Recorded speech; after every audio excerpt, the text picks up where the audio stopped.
할렐루야, 샘물교회 성도 여러분 반갑습니다. 11월 27일 금요일 말씀 묵상입니다. 오늘 본문은 다니엘 5장 13절로 23절입니다. 성경 말씀을 함께 읽으십시다. 이에 다니엘이 부름을 받아 왕의 앞에 나오매 왕이 다니엘에게 말하되 내가 나의 부왕이 유다에서 사로잡아온 유다 자손 중에 그 다니엘이냐? 내가 네게 대하여 들은즉 내 안에는 신들의 영이 있으므로 내가 명철과 총명과 비상한 지혜가 있다 하도다. 지금 여러 지혜자와 술객을 내 앞에 불러다가 그들에게 이 글을 읽고 그 해석을 내게 알게 하라 하였으나 그들이 다 그 해석을 내게 보이지 못하였느니라. 내가 네게 대하여 들은즉 너는 해석을 잘하고 의문을 푼다 하도다. 그런즉 이제 내가 이 글을 읽고 그 해석을 내게 알려주면 내게 자주색 옷을 입히고 금사슬을 내 목에 걸어주어 너를 나라의 셋째 통치자로 삼으리라 하니 다니엘이 왕에게 대답하여 이르되 왕의 예물은 왕이 친히 가지시며 왕의 상급은 다른 사람에게 주옵소서. 그럴지라도 내가 왕을 위하여 이 글을 읽으며 그 해석을 아뢰리이다. 왕이여 지극히 높으신 하나님이 왕의 붙인 느부갓네살에게 나라와 큰 권세와 영광과 위엄을 주셨고 그에게 큰 권세를 주셨으므로 백성들과 나라들과 언어가 다른 모든 사람들이 그의 앞에서 떨며 두려워하였으며 그는 임의로 죽이며 임의로 살리며 임의로 높이고 임의로 낮추었더니 그가 마음이 높아지며 뜻이 완악하여 교만을 행함으로 그의 왕위가 패한 바 되며 그의 영광을 빼앗기고 사람 중에서 쫓겨나서 그의 마음이 들짐승의 마음과 같았고 또 들나귀와 함께 살며 소처럼 풀을 먹으며 그의 몸이 하늘 이슬에 젖었으며 지극히 높으신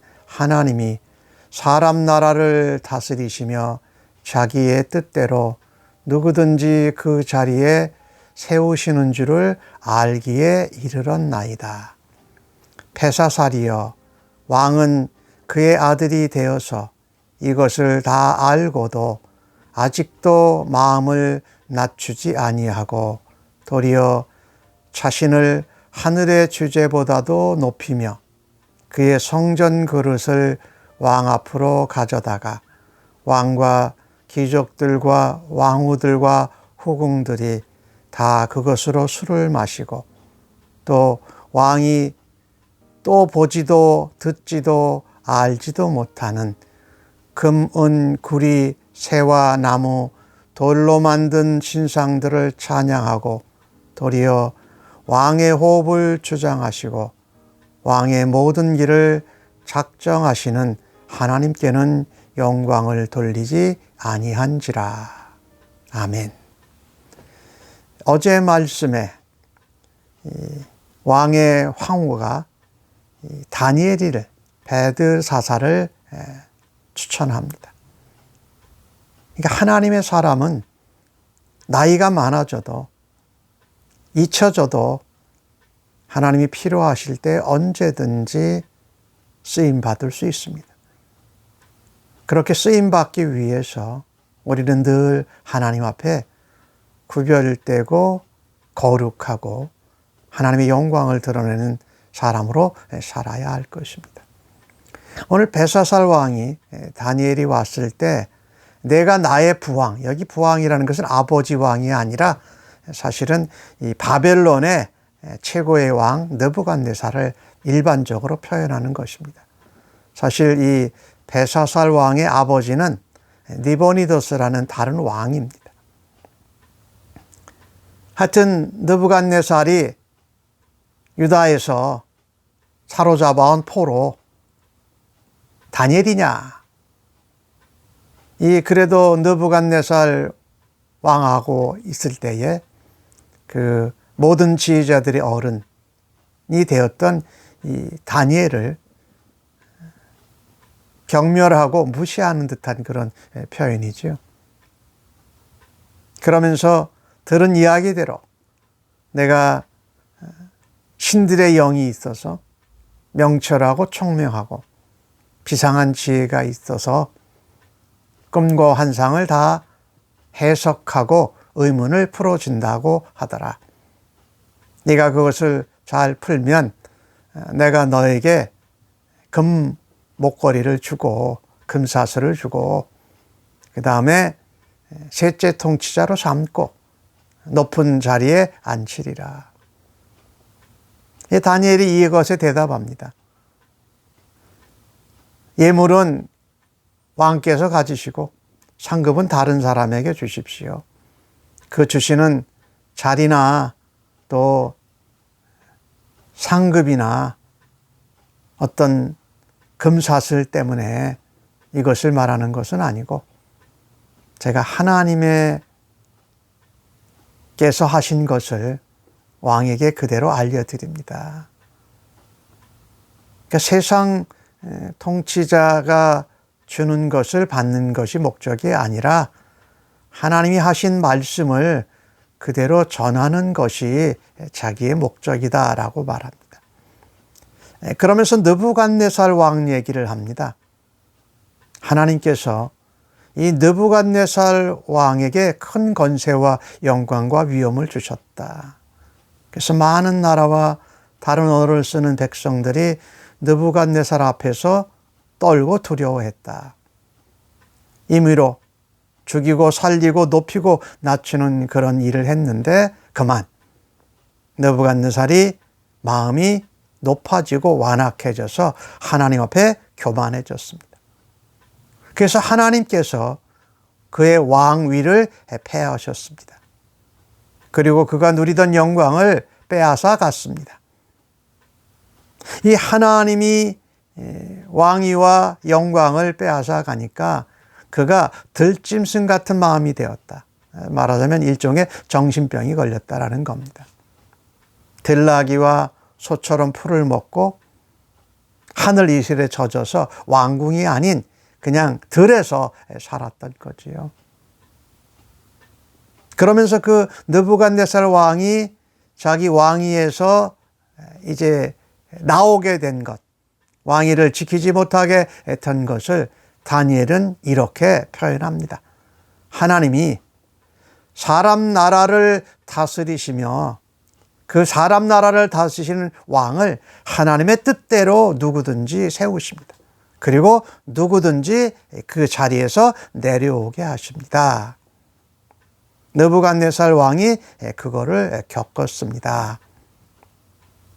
그런데 느부갓네살 왕이 바벨론의 왕으로서 벨사살 왕에게는 아버지 같은 그런 왕인데 어찌 그것을 벨사살 왕이 다 알면서 계속 교만하게 있습니까? 마음을 낮추기보다 오히려 여호와 하나님을 업수히 여기고 많은 1000명이나 되는 귀족과 후궁과 왕비들 앞에서 하나님 앞에 예배하는 성전의 기구를 술잔 삼아 술을 마시질 않았습니까? 그리고 하나님을 경외하고 하나님을 찬양해야 되는데 금이나 은이나 쇠나 동이나 나무나 돌로 깎아 만든 우상을 경외하고 찬양한 것이 잘못된 것입니다 라고 알려주는 거죠. 이 하나님의 다스리시는 통치 원리가 교만한 자는 반드시 낮추십니다. 느부갓네살 왕의 경우에는 교만해서 정신병이 들어서 들짐승같이 살았지만 하나님을 우러러볼 때에 하나님께 고침을 받습니다. 자기가 잘못되었다고 회개하고 돌아설 때 다시 왕위로 돌아오고 정신병에서 정상적인 사람으로 바뀌어지는 것을 우리 벨사살 왕이 보지 않았습니까? 하나님께서는 교만한 자는 철저하게 낮추시고 교만하다가도 하나님께 회개하고 다시 낮아지는 자는 하나님께서 다시 사용하십니다. 그게 느부갓네살의 왕의 경우였습니다. 벨사살 왕은 그 교만한 정도가 하나님 앞에 예배드리는 성전기구를 가지고 술을 마시고 그 앞에서 하나님을 업신여겼습니다. 그리고 당신들이 만든 우상을 찬양했습니다 라고 하는 것입니다. 벨사살 왕이요, 왕이 호흡하는 것이 하나님의 덕택입니다. 왕이 바벨론 왕으로 지금 나라를 통치하고 있는 것도 하나님이 길을 작정해 주셔서 그런 것입니다. 그런데 하나님께 영광을 돌리지 않는 벨사살 왕이요, 하나님 앞에 낮아지십시오 라고 이렇게 말합니다. 오늘 주신 말씀을 통해서 우리는 한 두 가지 정도를 보게 됩니다. 하나님은 교만한 자를 낮추시고 교만하더라도 겸손히 회개하고 하나님을 바라다 보는 자는 하나님께서 돌이키신다. 다시 사용하신다. 그래서 우리가 하나님의 백성으로 살아갈 때에 항상 마음에 명심해야 될 것이 내가 하나님보다 더 잘났다고 교만하지는 않는가. 하나님이 말씀하시는데도 하나님의 말보다 내 말과 내 생각과 계획을 더 중요시 여기지는 않는가. 우리가 하나님 앞에 교만하다가도 또 우리가 잘하다가도 실수하고 실패할 수 있습니다. 그러나 중요한 것은 교만함을 깨닫게 하시면 다시 겸손하게 낮아지는 것입니다. 하나님을 향하여 바라다 보고 하나님께서 회개할 수 있는 기회를 주실 때에 회개하고 용서받고 다시 돌아가야 할 것입니다. 기도하십시다.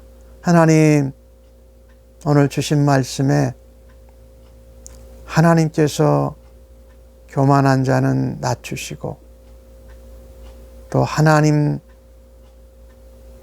성전의 그릇들을 가지고 술을 마시며 하나님을 업신여긴 벨사살 왕의 모습을 봅니다. 영광 받으셔야 될 하나님 대신에 우상들을 경배하고 찬양하는 어리석은 모습을 보았습니다. 저희들도 살아가면서 이 같은 모습을 가질 때가 있음을 주 앞에 고백합니다. 하나님, 그때에 돌아서서 회개하고 용서하고 다시금 하나님의 영광을 드러내는 백성으로 살아드리기를 간절히 원합니다. 오늘도 말씀으로 예수님의 모범으로 성령의 지혜로 겸손하게 하나님 영광을 나타내게 하여 주옵소서. 예수님의 이름으로 기도합니다. 아멘.